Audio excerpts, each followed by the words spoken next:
Connecting with my friends, love it. Connecting with some sketchy guy that needs remote access to my computer, really? We hear you. That's why AARP created the Fraud Watch Network. If you don't think this is right for me when you think AARP, then you don't know AARP.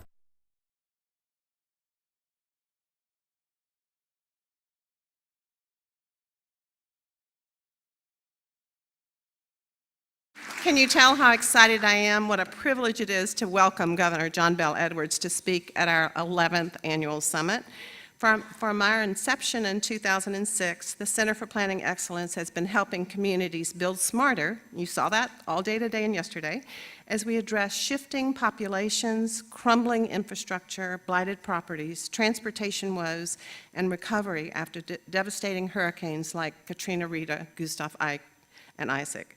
The great floods of 2016 have amplified the importance of the planning and landscape architecture, engineering, architecture community to work with our local leadership and residents to solve the problems of today and build communities designed for tomorrow. New Orleans has embraced the concept of living with water and resiliency, and it's time for the rest of us throughout the rest of the state to adapt these concepts to our own needs so that we do not recreate the same vulnerabilities that exacerbated the flooding. We are so encouraged by this governor, by his leadership, his emphasis on rebuilding and back better, stronger, and smarter as we embark upon recovery from the great floods of 2016. Once again, will you welcome Governor John Bel Edwards. Thank you.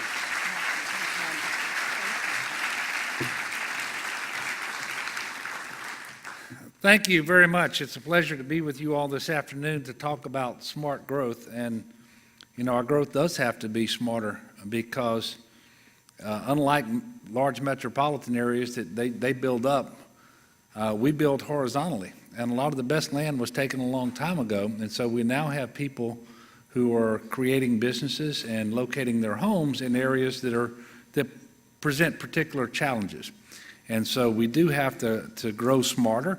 And so this Smart Growth Summit is very timely, and of course it has been in Louisiana for a while, but the recent flooding in 2016, both in March and in August, has really served, I think, to highlight the importance of what you all are doing. So I want to thank you for your service. I want to thank you for allowing me to speak to you this afternoon. And obviously the purpose of this summit is centered on fostering vibrant communities. And that's exactly what I focus on and what I'm asking my administration to focus on. And I know that earlier today you had an opportunity to visit with Matthew Block and Pat Forbes, and hopefully you all had a very good discussion out of that. As you know, and it's unfortunate, many communities throughout our great state are suffering because of devastating floods. Those floods have uprooted families and businesses across the state. And now more than ever, we have to be committed to resilient rebuilding, not just the status quo ante. That doesn't work. And by the way, when I go to Washington and I seek recovery funding, they don't want us to just do what we've done in the past. They want to know that this investment they're going to make. And in fact, they're willing to give us extra money if we will use that money strategically and invest in a more resilient infrastructure in Louisiana to protect the housing and the business and the farming investments that they're going to make just to get people back on their feet. So we have to do that. And forums such as this one bring together so many community members and leaders and stakeholders with a real knowledge base and level of expertise that are critically important if we're going to be successful in the rebuilding process. So thank you for your contribution. With your help, we are going to rebuild stronger than ever, and we're going to thrive like never before. It's sometimes hard to see that from where we are because while the immediate response is over, we are going to be many, many months trying to fully recover from this historic flood of August. Now, together, March and August had a devastating impact on our state. You may not know this, but 56 of the 64 parishes were federal were declared federal disasters as a result of the flooding. The August storm alone And if you all have talked about these numbers, I apologize for revisiting with them, but I think it serves to kind of put into perspective how significant this event was, even though it was unnamed. It wasn't a tropical storm, it wasn't a hurricane. You didn't have meteorologists reporting from the Gulf as this storm was tracked for several days, but it nevertheless was historic, and it was extreme. In about 48 hours, it dumped 7 trillion gallons of rain across South Louisiana. Now, I don't know how precise that measurement is, but I'll accept it because it comes from the foremost authorities. But to put that into further perspective, because that amount of rain, that amount of water doesn't really register with me. But I'm told that it takes the Mississippi River 18 days to discharge that much water into the Gulf of Mexico. So that's what happened across South Louisiana in about 48 hours. So imagine, if you will, this huge garden hose just going back and forth across our great state. And then it's no wonder that we had homes and businesses that had never flooded before, weren't in a designated flood zone, but they were damaged by these floods regardless. And in fact, well over 100,000 homes have been damaged, were damaged in this storm. It claimed 13 lives, tragically. 80% of these homes did not have flood insurance. Now that poses specific and very real problems for rebuilding, because in almost any flood event, you have more homes with flood insurance than that as a percentage of the overall homes that are lost. And that makes it more important that we are successful when we go to Congress and we ask for community development block grant funding for our housing need here in Louisiana in particular. Roughly 30,000 search and rescues were performed. 11,000 of our citizens were sheltered at the peak of the flood, and those were just in the large shelters administered by the state. There were many more than that actually sheltered in parishes. Nearly 140,000 households have actually registered their disaster assistance claims with FEMA for the August flooding event. Our early estimates show about an $8.7 billion loss from the flood of August. That does not include public infrastructure. And I will tell you this, there was a lot more coverage about Hurricane Matthew because it formed and they tracked it and it came across Haiti and Cuba. By the way, just as an aside, I left Louisiana to go to Cuba just in time for Matthew to hit Cuba. If you think that I'm prone to having these things happen to me, but they actually spent a lot more time talking about Hurricane Matthew, but we now believe that, and thankfully so, that even with Hurricane Matthew's trek up the coast of Florida and its impact on Georgia and South Carolina and North Carolina, when it comes to the present recovery of disasters in 2016, the flood in South Louisiana in August will still be the #1 damage producing event, not Hurricane Matthew. So as we all go back to Congress in the lame duck session to try to get more money, we're not going to be competing with those other states, but the information that HUD has at its disposal right now still shows Louisiana as being the state with the greatest need for housing recovery, even after Hurricane Matthew. So I just wanted to point that out. I've told you all and the folks around the state that the floodwaters did not discriminate. Some of the wealthiest areas in South Louisiana were inundated with water, and obviously some of the poorest. Black and white, rich and poor, it didn't matter. They did not discriminate. But neither did the people of Louisiana discriminate when it came to rendering assistance to their neighbors. And we saw that. And I know that I was inspired about the generosity of our people just being neighbor to one another and responding to one another in their time of need. But there was so much destruction caused by these floods to churches, schools, businesses, buildings, and our infrastructure. And while the storm didn't have a name, every single victim has a name. They are our brothers and sisters. They are our school teachers. They are our school children. They are the people that own our businesses here in Louisiana, the people who work in those businesses. They are our first responders. They were the people who worked for me. At any given time, 1/3 of the state agencies and local first responders who were trying to respond to that flood event were actually themselves and their families victims of the flood. So there are faces behind every number, and one of the things that we have to always remember as we plan to grow smarter and as we plan to recover, that when we talk about all these numbers, we're really talking about people. I have had the occasion now to visit Washington, D.C. On numerous occasions, and we'll be returning next week to advocate on behalf of the people of Louisiana for what we need to continue to recover. Now, as you probably know, at this point, we've received about $500 million in an appropriation from Congress in the continuing resolution. Now, that continuing resolution was only designed to keep government up and running through December the 9th.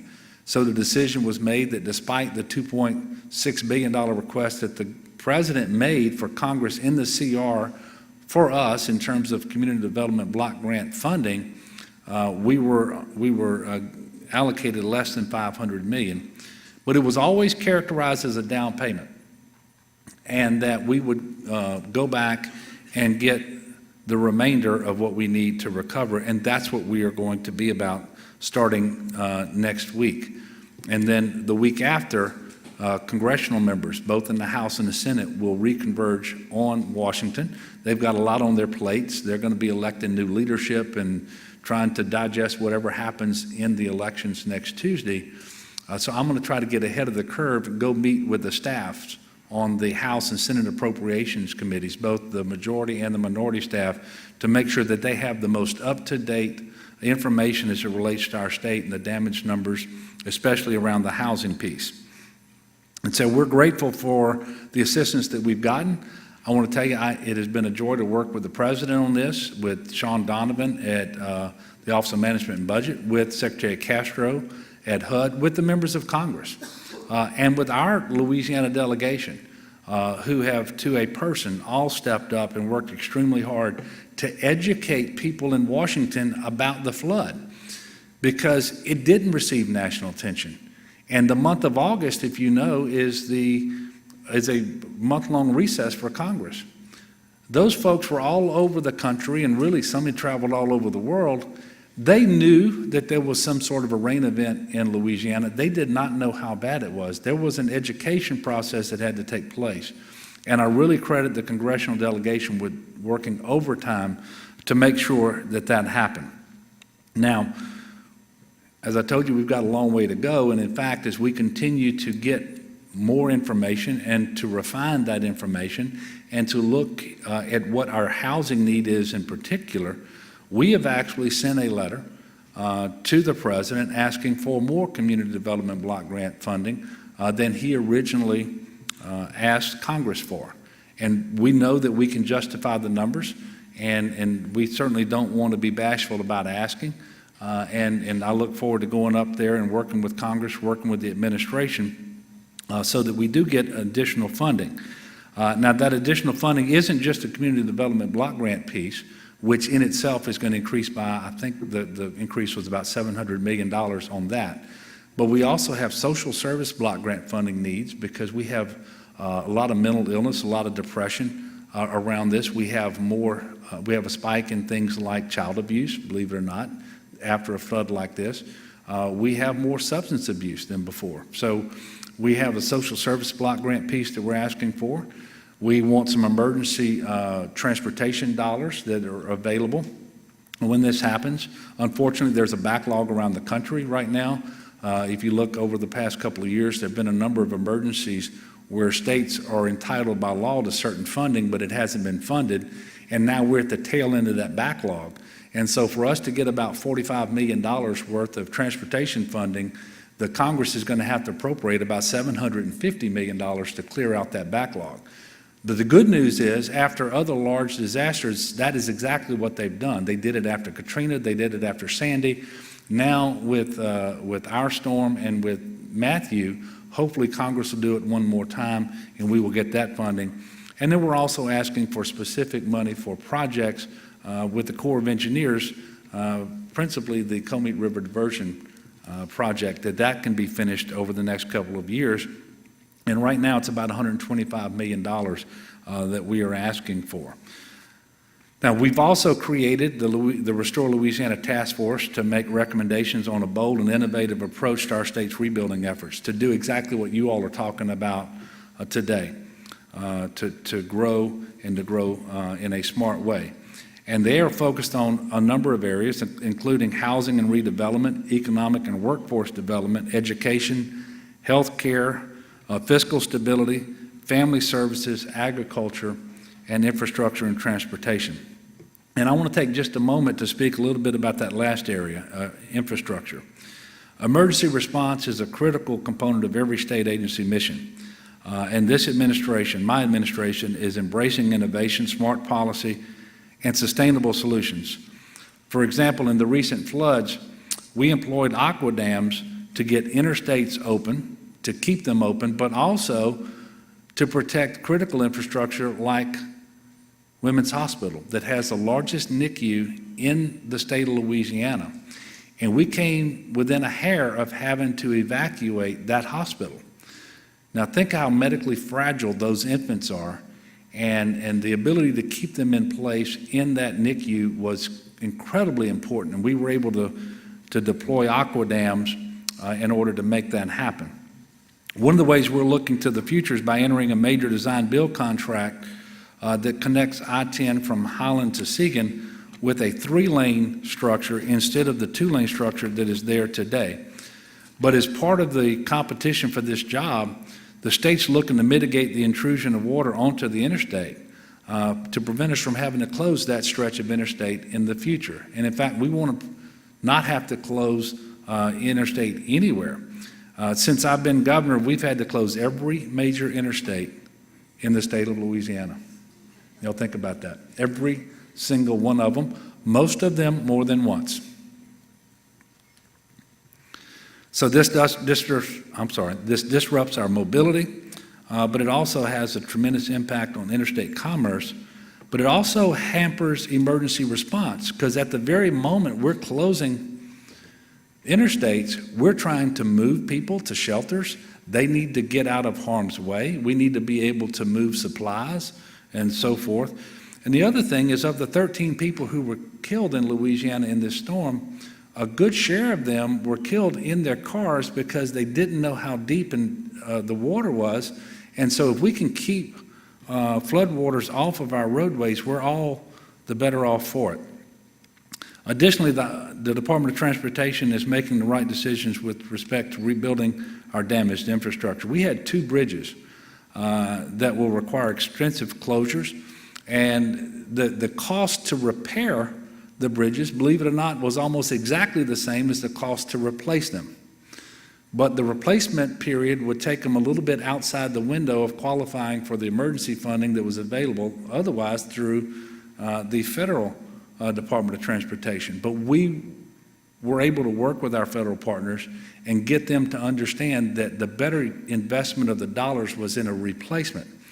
And so we're doing that where we can as well, and we're going to be successful on those 2 bridges. Finally, we have a multi-agency effort when it comes to protecting people and property. And what I am focusing on is a watershed approach to better understand and manage water. And so while there's no doubt in my mind that we're going to have to elevate some structures, particularly I know that Craig Fugate, the administrator of FEMA, he and I have had many conversations. If we have public infrastructure, if we have schools, jails, 911 centers that were substantially damaged, meaning 50% or more, then that public infrastructure, they're going to want to see some elevation take place. There's going to have to be some homes elevated as well. But rather than focusing on elevation of structures, I would like to take and make investments so that we better control floodwaters. and actually lower base flood elevation where we can to obviate the need to raise in the first place. I think that's a better approach. I think it's a smarter approach. It's a better use of limited dollars. And that is what we talk about when we say we want to invest in a more resilient infrastructure. We want to engage in smart growth. I had mentioned to you earlier that part of my request for assistance from the federal government includes $125 million for the Comeet River Diversion Canal. But building projects like the Comeet Diversion Project, that's only the beginning. We have to do a lot more of those types of projects to better manage our water. Living with water, I think, is the way it's been described. We have to be able to do that. Because if you're like me, the frequency of these severe weather events seems to be increasing. I know that in March, those floodwaters everywhere in the state of Louisiana were record floods, and the folks at the National Flood Insurance Program said that's outside the 100-year window, meaning the probability of that rain event happening in any given year is less than 1 in 100. Well, we get right to August, just a few months later, and they peg the probability of that rain event happening in any given year at about 1 in 1,000. Now, I suspect they're going to revise the way they calculate that going forward. Hopefully, they're not going to ever become terribly frequent, but we can, I believe, and prudence requires, we better plan as if these things are going to happen more often. And that's why resilient infrastructure, investing in that is so critically important. So we're not building for the short term. We are rebuilding for the long term, and we want to focus on long-term growth and stability. And I'm going to continue to work with the President, with Congress, with HUD, with all the stakeholders, because it seems that there is a convergence of this. This is what everybody wants to see, and in fact, it's how we justified the investment in Louisiana that we are asking for. Because if you just go back over the last 11 or 12 years, Louisiana has benefited from tremendous generosity from taxpayers all over the country, and we're there again asking them to do it. And quite frankly, we get that look sometimes from the appropriators, and they may not say it, but you know what they're thinking. How many times are y'all going to be here asking us for this kind of help? Well, we want to be there as infrequently as possible, which means we have to do a better job of managing under very difficult circumstances. And that's what I have charged the task force with doing.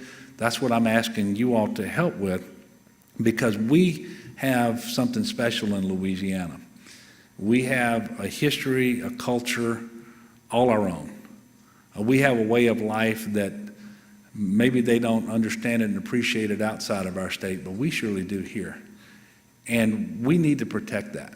We need to give our children and our grandchildren every opportunity to grow up knowing the Louisiana that we've all come to know and to love, except have it be better for them. And in fact, that's the mission of every generation, is to leave your children in better shape than what you had when you were growing up. And so this is incredibly important. We need to get it right, and your help will make sure that we're able to do that. If we will work together, I know that we're going to fully recover from this storm, from these storms, I should say, and position ourselves for growth and stability for a long time to come. So with that, I'm going to wrap up and just tell you again, I appreciate the opportunity to speak to you all, and I look forward to working with you over the coming weeks and months so that together we can serve the great state of Louisiana and rebuild stronger than ever before. Thank you very much, and God bless you.